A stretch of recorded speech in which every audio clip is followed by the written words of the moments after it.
আবারও প্রমাণ হল হুজুর কেবলার কেরামত। ঘটনা শুরু করি। আমার এক ভাই, নাম মোহাম্মদ হোসেন, পিতা আব্দুল কাদের, বাড়ি ১৫ নং নোয়াজিশপুর ইউনিয়ন পরিষদ, নতুন ওয়াহেদ বাড়ি নামে পরিচিত। হোসেন দীর্ঘদিন ধরে এক ভয়াবহ রোগে আক্রান্ত ছিলেন। এমন এক রোগ, যেখান থেকে বের হয়ে আসা মানুষের পক্ষে প্রায় অসম্ভব।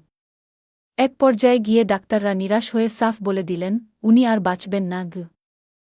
খবরটি যখন তার এক ভাতিজার কানে পৌঁছায়, তখন সে ব্যথিত হয়ে বিভিন্ন মাধ্যমে বিষয়টি ছড়িয়ে দেয়। গাউসিয়া কমিটি বাংলাদেশের বিভিন্ন শাখার সহযোগিতায় অবশেষে এ খবর পৌঁছে যায় হুজুর কেবলার কানে। হুজুর কেবলা তখন আল্লাহর দরবারে তার জন্য বিশেষ দোয়া করেন। আর আল্লাহ তো তার প্রিয় নবীর আওলাদের দোয়া ফিরিয়ে দেন না। আল্লাহ পাক সেই দোয়া কবুল করে নিলেন এবং কিছু দিনের মধ্যে সেই অসুস্থ ভাইকে সুস্থতা দান করলেন।